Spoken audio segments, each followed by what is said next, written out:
Fecha seus olhos mais uma vez, vamos entrar na palavra, mas antes, vamos orar, apresentar ao Senhor esse momento, os nossos corações. Senhor, eis-nos aqui na Tua presença, Pai, te agradecemos porque o Senhor tem falado conosco, meu Deus, sempre, desde o começo deste culto, Pai, culto, meu Deus, que é para o Senhor.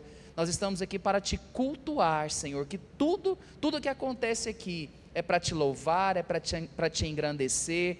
Te pedimos desde já que o Senhor possa aceitar, meu Deus, cada sacrifício, cada oração seja elevada até a Ti, ó Pai, em nome do Senhor Jesus. Que a Tua palavra, meu Deus, possa entrar em nossos corações, nos tocar, Senhor, e que a cada dia nós possamos ser mais parecidos contigo, possamos, meu Deus, estar mais perto de Ti, em nome de Jesus, que toda a nossa atenção possa ser voltada ao Senhor, nos unja e nos toque nessa noite, ao que te pedimos, em nome do Senhor Jesus. Se a igreja diz, amém, glória a Deus. Hoje eu quero trazer para a igreja uma palavra que falou demais comigo, porque eu estava refletindo, sempre faço isso, sempre fazemos isso, obviamente, mas eu estava refletindo sobre o poder que a igreja tem sobre as nossas vidas, como nós, se formos analisar, e eu queria que você fizesse isso brevemente agora, quem era você antes de se encontrar com o Senhor Jesus? Estou presumindo que você já se encontrou com Ele. Quem era você antes e quem é você hoje? E qual o papel que a coletividade, a comunidade teve na sua vida para te formar e te fazer o que você é hoje? Me entenderam? Foi muito complexo? Resumindo tudo, a igreja nos molda, a igreja nos abençoa e ela faz com que nós possamos ser melhores a cada dia, amém, igreja? Porque eu estava imaginando, pensando, né, que ninguém, nenhuma pessoa, não conheço ninguém, conseguiu ser alguém grande, sozinho, ninguém. Nós precisamos, obrigado querida, nós precisamos de estar no meio da coletividade, para que a gente possa, sim, ser pessoas que têm o seu potencial usado. Se a gente estiver sozinho, a gente nem precisa utilizar o nosso potencial em sua plenitude, né? Nós podemos sim passar por essa terra sozinho, é uma opção nossa, só que provavelmente, querido, teremos uma vida burocrática, pode ser até tranquila, mas provavelmente simples, né? Uma vida de propósito, que a gente pode impactar gerações. Nós somente conseguimos quando nós temos parceiros, pessoas junto conosco, do nosso lado, que vai fazer com que a união de forças alcance, né, mais pessoas, alcance, impacte gerações de uma forma maior. A gente pega um time de futebol que tem apenas um bom jogador, provavelmente esse time ele não vai para frente. Empresas hoje em dia, elas param, elas têm dificuldade no seu funcionamento por falta de pessoas capacitadas, pessoas qualificadas, por melhor que seja o seu gestor. Então nós precisamos sim, para que sejamos grandes na presença do Senhor e na presença dos homens aqui nessa terra, porque isso também importa que aconteça, queridos, estar próximos de pessoas que nos impulsionem a isso, estar próximo dos nossos mentores, pessoas que nós conhecemos, que nós acreditamos que pode fazer algo por nós.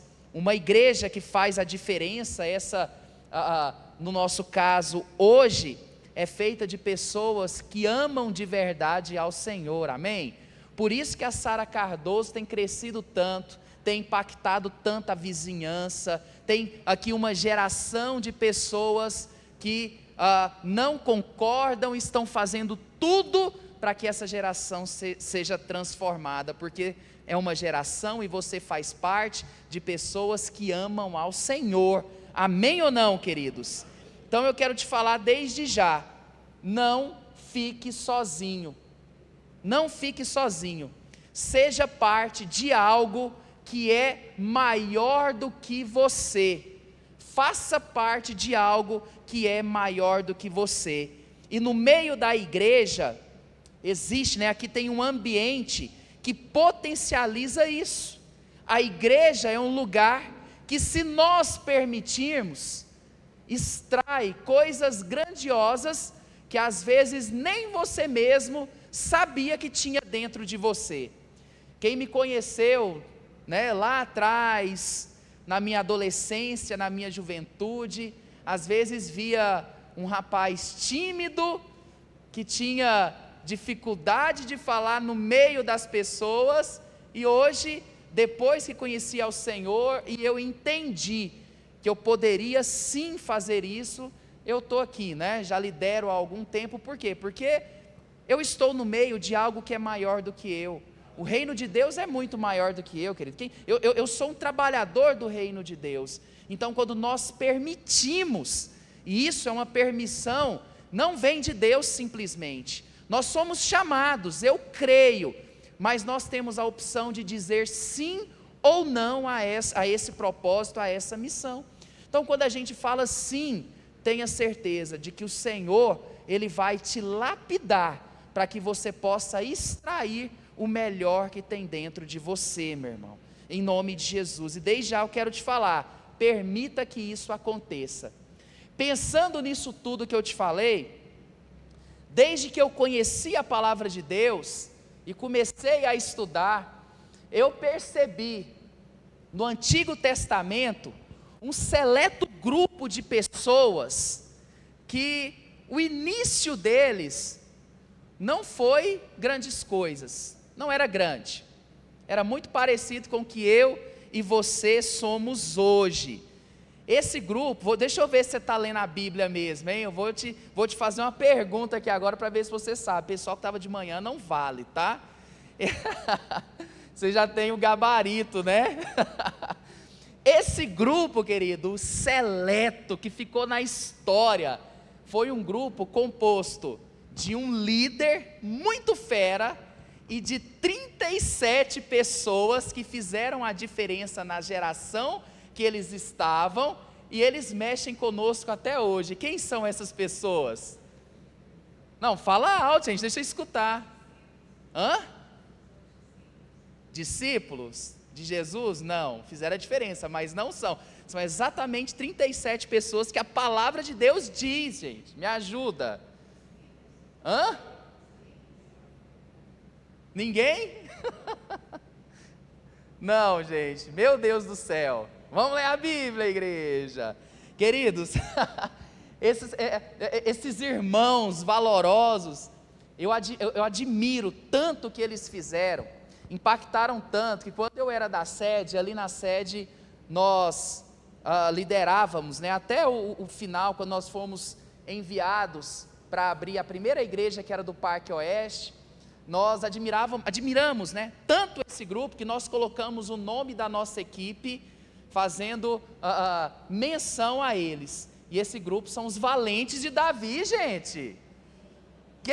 Não, de verdade, seja honesto comigo aqui. Quem nunca ouviu falar dos valentes de Davi? Levanta a mão, deixa eu ver. Algumas pessoas, que bom, obrigado pela honestidade, que maravilha. Então você vai conhecer alguns deles, mas depois você vai fazer um compromisso de ler a palavra de Deus, para que você possa ouvir, ler o nome de cada um, porque eles estão listados lá em 2 Samuel, no capítulo 23, versículo 8, nós vamos ler daqui a pouco, e você vai perceber na sua leitura, e eu já preguei aqui para essa igreja, nessa igreja, sobre as últimas palavras de um homem, que eu acho que isso é uma coisa muito importante, o testamento ali, e durante as últimas palavras do rei Davi, que foi tão grande, foi um rei tão valoroso, que impactou tanto, o reino de Israel, nas últimas palavras, ele foi tão grato a essas pessoas,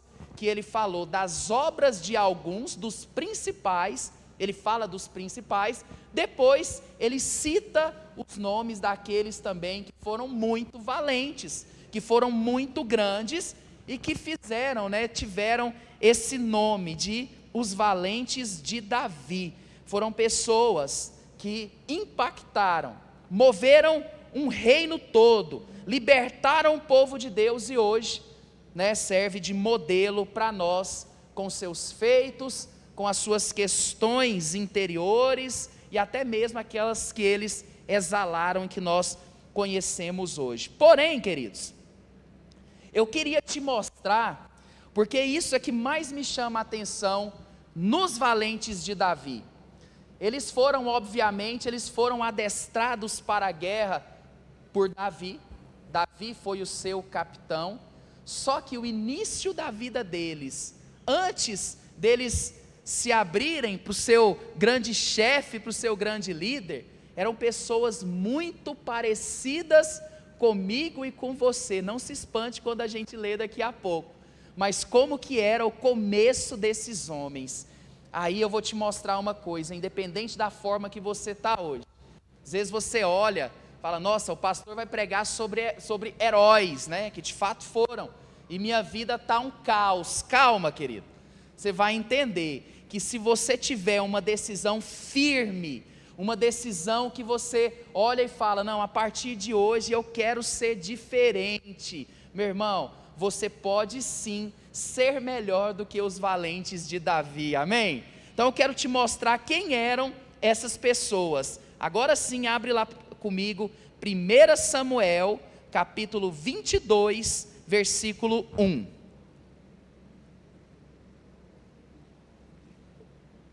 Vai projetar aqui isso, mas eu quero ler na minha tradução, que tem algumas palavras diferentes, embora seja só questão de tradução, não é o texto que é diferente, apenas algumas palavras.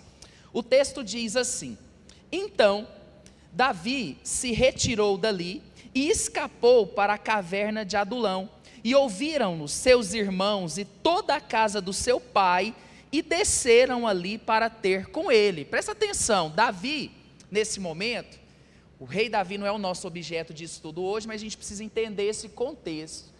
Davi, ele já tinha sido ungido rei de Israel, porém, o trono estava ocupado por Saul, e Saul estava fazendo de tudo para encontrar Davi, que nunca tinha feito nada contra Saul, nada contra o reino de Israel, mas ele estava tomado ali de ciúme, de ira, e ele queria matar Davi. Pensa, queridos, o chefe máximo de uma nação, com todo o seu exército à disposição, procurando um garoto, uma pessoa nova, para quê? Para matar, para acabar com a vida dele. Davi fez o quê? Sabendo de tudo isso, obviamente, ele fugiu.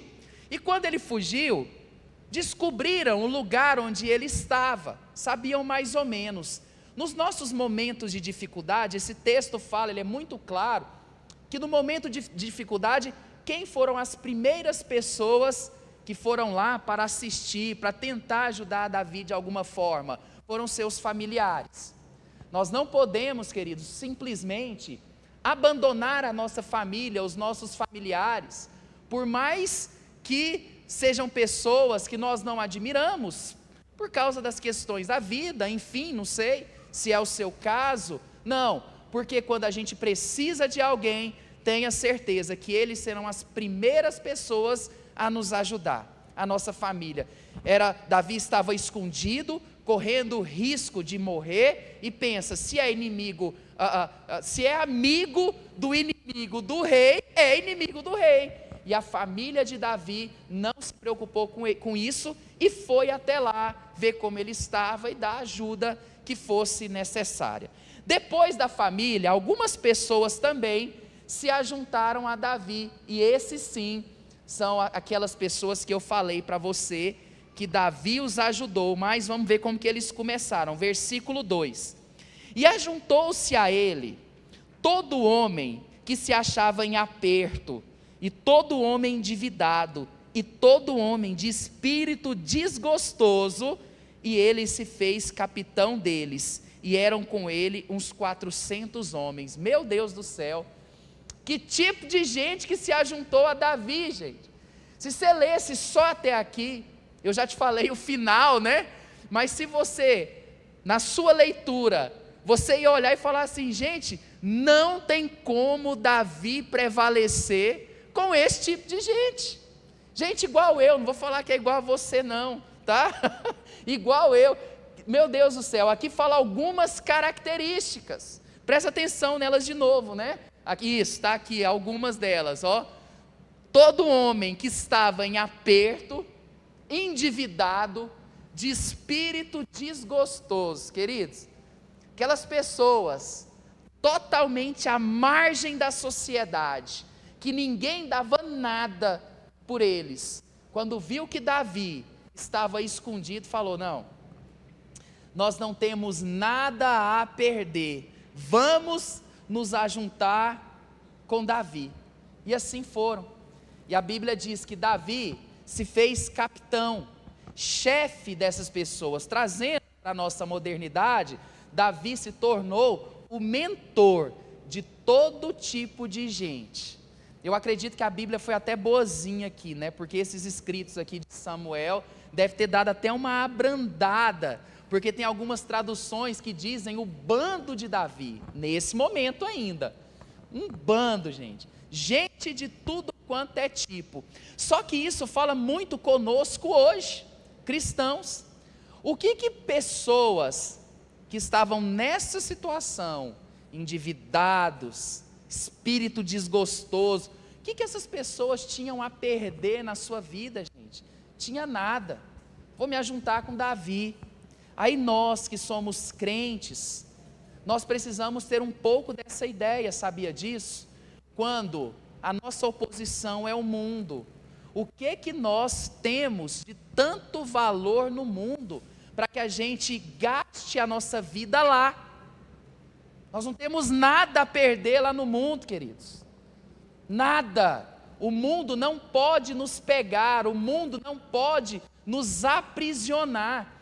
Nós precisamos ter a casa de Deus, a obra de Deus, os líderes, os homens e mulheres de Deus, como nossos mentores, como nossos ajudadores, para que a partir deles nós possamos sim buscar uma melhor qualidade de vida em todos os aspectos. Queridos, nós precisamos ter a consciência dessas pessoas para procurar andar com pessoas que são melhores do que nós, pessoas que têm algo a oferecer para nós. Hoje, quem me conhece sabe, eu não deixo os meus filhos fora das atividades da igreja, porque eu acredito, queridos, que aqui é o lugar, é o melhor lugar para eles crescerem, para eles aprenderem, para eles serem adestrados sim na batalha que é a vida. Nós temos que ter essa consciência, gastar o nosso tempo onde pode nos levar a experimentar os lugares mais altos. E esses homens, eles pensaram nisso, eles olharam para Davi e eles entenderam que Davi, ele estava em um projeto que era maior do que ele, e eles gostaram desse projeto, porque Davi, ele de qualquer forma, ele seria rei, se ele continuasse vivo, né, porque ele estava correndo risco de vida aqui então se ajuntaram a ele, vamos participar disso. Nós precisamos entender, nós devemos nos entregar por inteiro na obra do Senhor, como essas pessoas fizeram. Eles se permitiram, eles deixaram que essa obra que o Senhor já tinha ungido Davi, eles deixaram que esse chamado pudesse também absorver a vida deles, e assim eles fizeram, e esses homens, eles foram transformados de pessoas simples, comuns, talvez pior do que isso, né? A Bíblia fala, endividados, espírito desanimado, desgostoso, fizeram com que esses homens fossem transformados em heróis. Quem seriam esses homens se Davi não tivesse atravessado o caminho deles, queridos? Seriam pessoas que provavelmente teriam uma vida atribulada, simples demais, muito aquém daquilo que Deus tem para um ser humano. Seria uma vida baseada na mediocridade, vivia por viver e ponto final. Mas não, Davi, como seu mentor, a partir daquele momento, se tornou seu mentor, e a história daquelas pessoas foram transformadas. Como eu falei para vocês, são 37 pessoas, 37 homens valentes. Obviamente nós não vamos falar de todos eles, mas todos eles tinham algo em comum. Quando você lê na íntegra, você vai entender isso. Eles eram homens de fé, eram homens que nós entendemos hoje. Essa fé está contida lá em Hebreus, no capítulo 11, versículo 6, onde que diz que sem fé é impossível agradar a Deus, porque todo aquele que se aproxima de Deus precisa acreditar o que, gente? Que Ele existe. Tem que acreditar que Deus existe. Você vai ver que os feitos desses homens mostravam isso. Então não fazia. Acreditava que Deus existe, mais do que isso, que Deus era galardoador. Através das ações eles teriam recompensa. Recompensa é bom, igreja, é ou não é? E não é errado não. Deus tem para nós as recompensas. Elas vêm de onde? Através de uma vida de fé. Fé prática, que é demonstrada através de ações. E isso esses homens tiveram. Então vamos ler com a gente, vamos conhecer apenas 3, porque eles fazem separam os 3 e depois os outros, ou seja, os 3 foram os feras mesmo. Então vamos lá, 2 Samuel, capítulo 23, versículo 8. Cadê os valentes com a Bíblia na mão aí? Deixa eu ver a Bíblia. Amém. Glória a Deus, que bom. O texto diz assim, versículo 8: estes são os nomes dos valentes de Davi. Talvez na sua tradução está escrito poderosos, aqui estava, que maravilha, eu amo essa tradução, Estes são os nomes dos valentes de Davi. O primeiro, Josebe-Basebete. Misericórdia, pastor, vamos mudar esse nome, Nós vamos chamar esse cara aqui de JB, tá bom, gente? Isso. Filho de Taquemônio, o principal dos capitães. Este era Adino, o esnita, que se opusera, olha o feito desse homem, que se opusera a 800 e os feriu de uma vez. Olha o que o JB fez, gente. Ele estava em uma batalha, e nessa batalha, ele nos ensinou algo maravilhoso. Ele era o principal, era o maior, Davi que disse isso, ele era o maior, e um dos seus feitos foi que em uma batalha, ele feriu 800 de uma vez. O que ele nos ensina com isso, queridos? Aquilo que nos traz temor, aquilo que pode trazer alguma perda, prejuízo, que pode nos ferir, nos machucar, nós precisamos acabar de uma vez com isso. Tudo que é nocivo para mim e para você, que a gente tem consciência, nós precisamos exterminar das nossas vidas. Exemplo, o pecado. Tem crente que tem 10, 15, 20 anos que é convertido e guarda um pecado de estimação, meu irmão. JB, ele nos mostra isso. Acaba com isso de uma vez. São 800, não tem problema. Eu acredito que eu posso exterminar com essa situação. Eu posso acabar, eu tomei uma decisão, eu vou me colocar nessa batalha, não é para empatar, não é para perder, eu vou é para ganhar. Eu tenho senso de urgência na minha vida, eu quero conquistar logo, porque o tempo passa. Essa era a mente desse valente de Davi. Ele foi para cima e ele feriu, ele matou 800 pessoas em uma só batalha. Ele poderia ter olhado para aquele exército que vinha contra ele e falado assim, não, hoje a gente vai matar uns 200, deixa eles fugir, e amanhã a gente termina com isso. Poderia, já seria um grande feito, mas por que não resolver de uma vez? Querido, tem algo que te machuca, sabe? Lá no seu passado, alguém te feriu, alguém te fez alguma coisa contra você, e isso não sai da sua mente. Toda vez que você lembra, te causa dor. Deixa eu te falar uma coisa, faz como esse homem, perdoa de uma vez, acaba com isso, aniquila com essa situação, resolve isso. Tenha esse senso de imediatismo, de urgência na sua vida. Para que deixar para amanhã? Agora, existe um ditado aí que diz: nunca deixa para amanhã o que você pode fazer. Tem gente que nunca deixa para amanhã o que você pode fazer depois de amanhã. Deixa para depois, amanhã eu faço, amanhã eu resolvo. Vem para o culto, escuta uma palavra de ânimo. Não, amanhã eu resolvo isso. Aqui na igreja se enche. Eu não sei se você é assim, em nome de Jesus, não, mas eu era assim. Eu escutava uma palavra, eu ficava queimando, né? Eu ficava enfoguetado na cadeira. Já ouviu essa palavra? Não, né? Eu inventei, né? Ficava doido, né? Enfoguetado na cadeira e, nossa, eu vou sair, eu vou pregar para todo mundo. Aí chegava na segunda-feira, tinha uma oportunidade, o próximo, né? Aí aquilo ali já ia minando um pouco da minha energia. Aí vinha mais uma oportunidade, passava alguém, estava no sinaleiro, via, deixa para o próximo. Quando via, chegava domingo de novo, e não fez nada, e passou. Eu agia desse jeito, estou confessando aqui para você, queridos. Nós não podemos, porque a vida ia atrasando.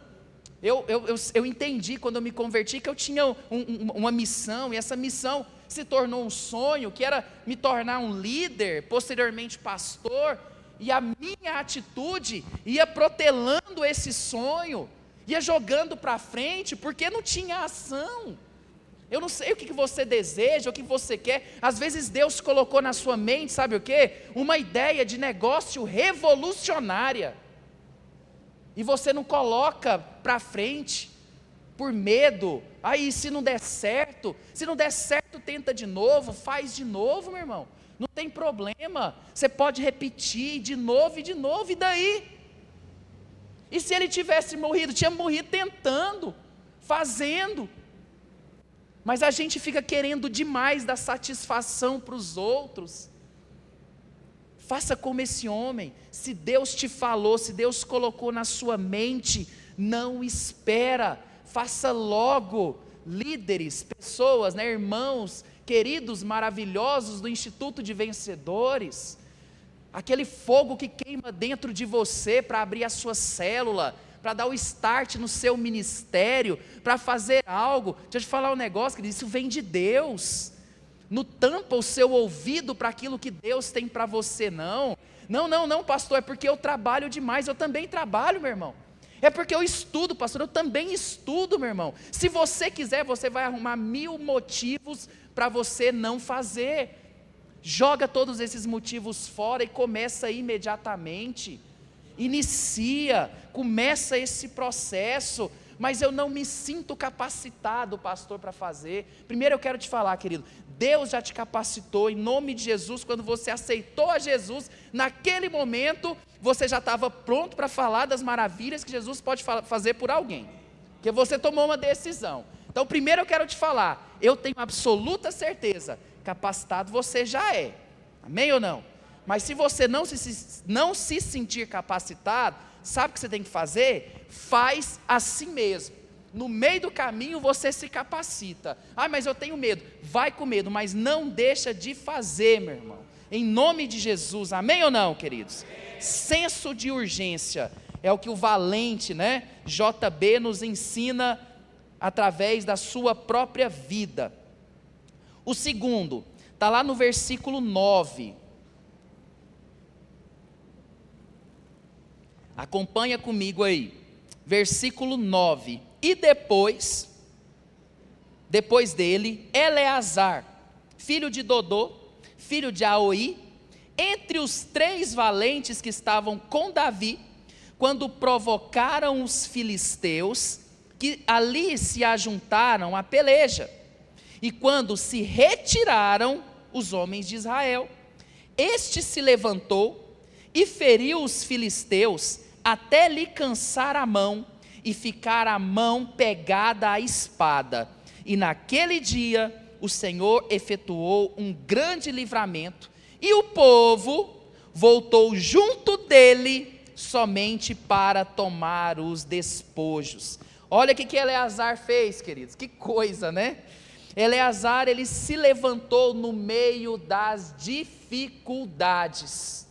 É a segunda característica de um valente aí, né? Eleazar.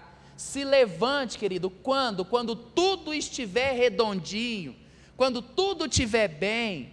Aí eu vou fazer a obra, aí eu vou procurar melhoras para a minha vida. Quando tudo estiver bem, deixa eu te falar uma coisa, querido, não faz isso não.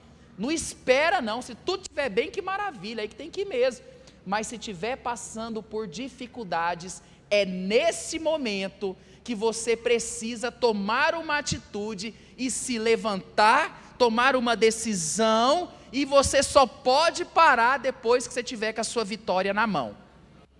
É isso que nós precisamos fazer, porque se a gente deixar a possibilidade, eu preciso fazer algo, olha na sua realidade, cabe para tudo isso.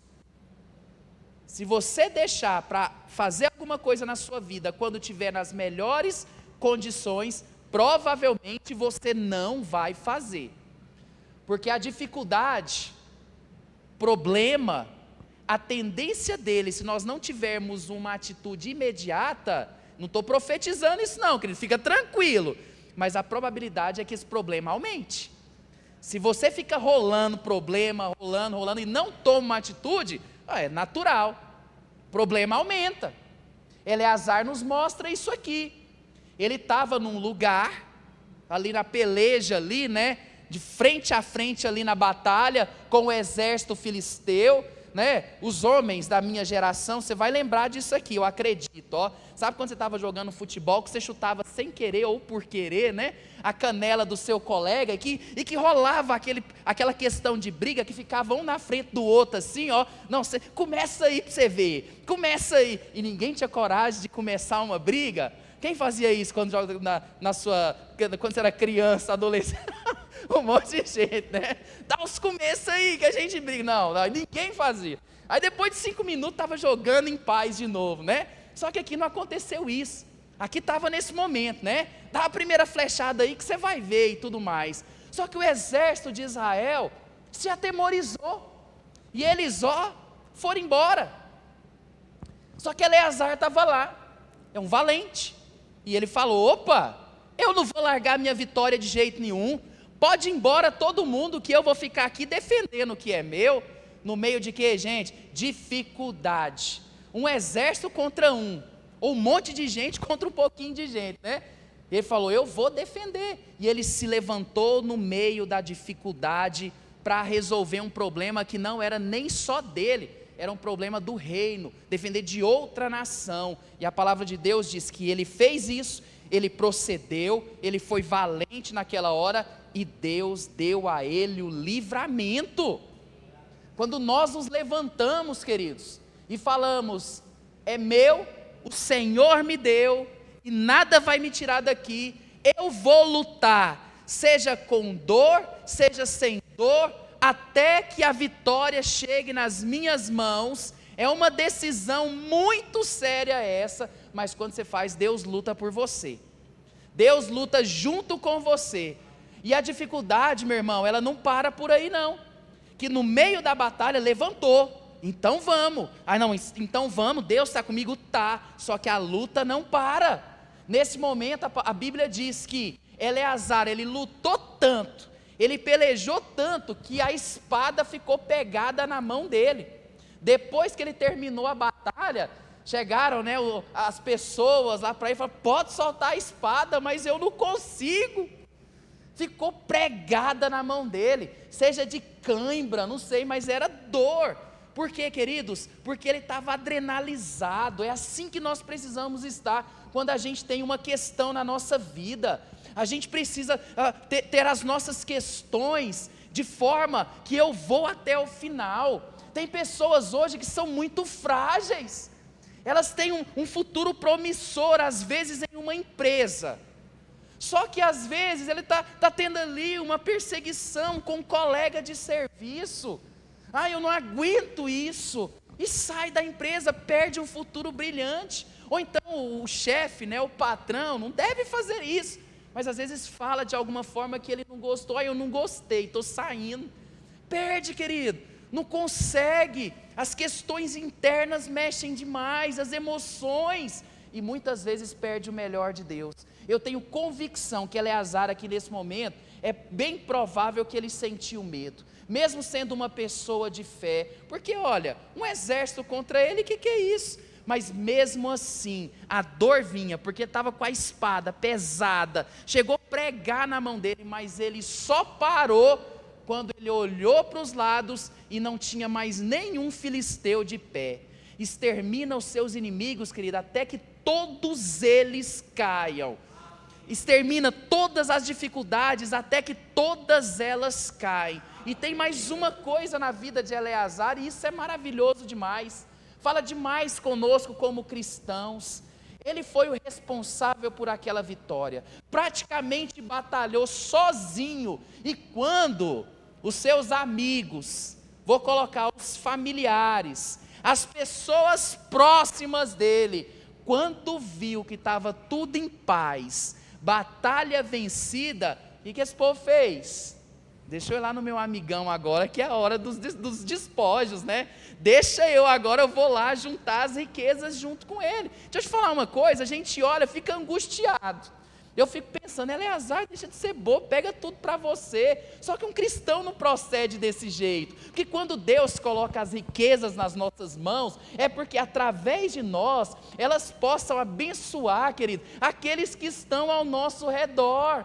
Cristão, crente de verdade, é doador, é altruísta, não faz só para ele. Líder, às vezes você rala, você trabalha. Olha, eu como seu pastor, muitas vezes eu não vou conseguir te pagar, não estou nem falando financeiramente, viu, querido? Mas eu não vou poder, não muda essa palavra, pagar não, retribuir. Eu não vou poder retribuir aquilo que você faz, fica tranquilo, as pessoas não vão retribuir, mas os céus estão vendo o que você está fazendo, meu irmão. Os seus familiares, os seus amigos, aquelas pessoas que você não gostaria que passasse por situações difíceis, através do seu testemunho, elas virão a Deus também, meu irmão.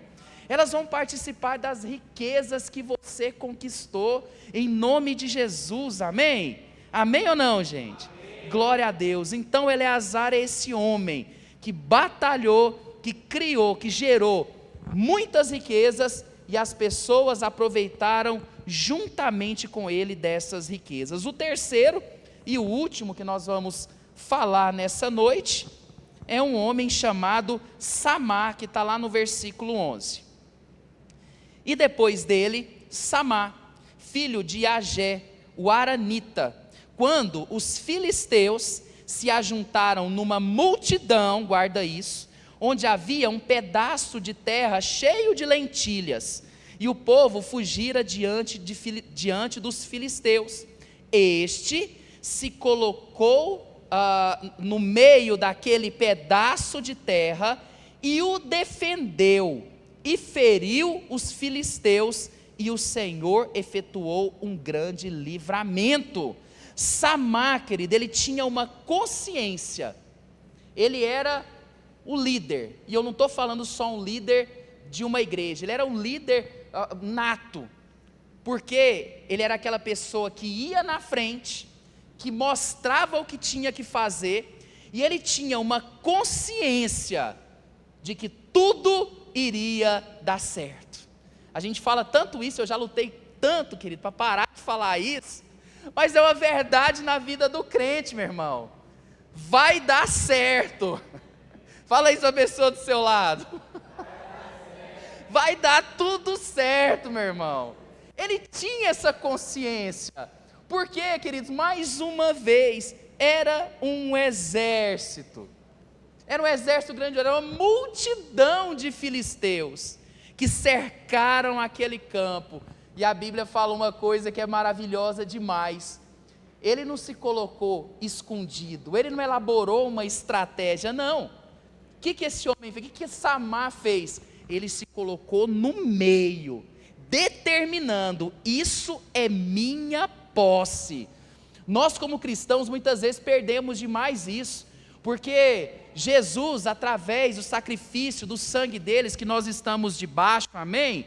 Ele conquistou infinitas coisas para mim e para você, meu irmão. E tem muita gente que decide viver das migalhas, não se coloca no meio, não se coloca como proprietário. Queridos, o sacrifício de Jesus é para você, é para que você possa obter, né, os frutos de tudo aquilo que foi conquistado. É direito seu, é graça. E nós muitas vezes deixamos, perdemos, vivemos num ambiente de desamor. Quantas vezes famílias que vêm para a igreja, mas quando entra no carro começa o quebra-pau, as brigas, falta de harmonia no ambiente. Essa situação ela pode ser resolvida. Se coloque ali no meio para resolver isso, porque uma casa harmônica, filhos abençoados, isso é direito seu. Uma vida abençoada, próspera, uma vida saudável, sem enfermidade, isso, meu irmão, é direito seu. Toma posse, se coloca no meio, reivindica isso. No caso em questão era alimento, né? Era lentilha. Hoje a irmã falou que vai fazer lentilha para mim, porque eu falei que eu não sabia nem como é que era o sabor, né? O cara brigou por um campo de lentilha, falou: vou fazer para você ver como é que é, pastor. Ele estava lutando ali pelo alimento de um povo. Isso é meu, e se é meu, ninguém põe a mão, independente do que vier, querido. São pessoas assim, são pessoas resilientes. Agora deixa eu te falar uma coisa. Você sabia que uma pessoa resiliente, ela tem medo? Uma pessoa que é resiliente, que sabe o que quer, ela sente dor, ela passa por momento de indecisão, hora ou outra ela sente tristeza também, querido, mas ela não para por causa do medo, ela não para por causa da dor, ela não para por causa da indecisão, ela não para por causa da tristeza. O resiliente, ele avança na vida. Esse temos que ser nós, tem que ser a gente aqui. Passamos por problemas, Jesus alertou das aflições da vida, né? Vai ter aflição, mas calma, eu venci, todo mundo venceu junto comigo também. Em outro momento, Jesus até ora ao Pai, né? Senhor, eu oro por eles, não tira eles do mundo não, mas que eles possam vencer o mal. A oração de Jesus por nós hoje. Não acha que você vai ser um super-homem, ou heróis como esses homens citados, que a gente fala das características positivas, mas com certeza eles têm medo, sofrimento, dor, mas isso não é suficiente para parar o projeto de Deus na vida deles. Amém. Não deixa que nada, meu irmão, pare o projeto de Deus na sua vida. Avance naquilo que você deseja. Amém ou não? Amém. Então você quer que o Senhor opere os milagres na sua vida, querido? Não importa que no seu começo, como esses homens, nem mesmo o seu estado atual, porque quando a gente vai ver, vai olhar, e quando eu estava lendo isso aqui, eu falei: meu Deus, será que eu era naquele momento, né? Eu seria o Davi ou eu seria como aqueles valentes? Não importa o seu estado atual. Se hoje você está cansado, em sofrimento, com o espírito abatido, usando as palavras aqui, né? Coração amargurado, endividado, não importa, não importa que a partir de hoje você pegue essas características dos valentes e passe a viver as bênçãos e os livramentos que o Senhor tem para você. Amém. Amém? Quantos recebem essa palavra em nome de Jesus? Glória a Deus. Vamos nos colocar.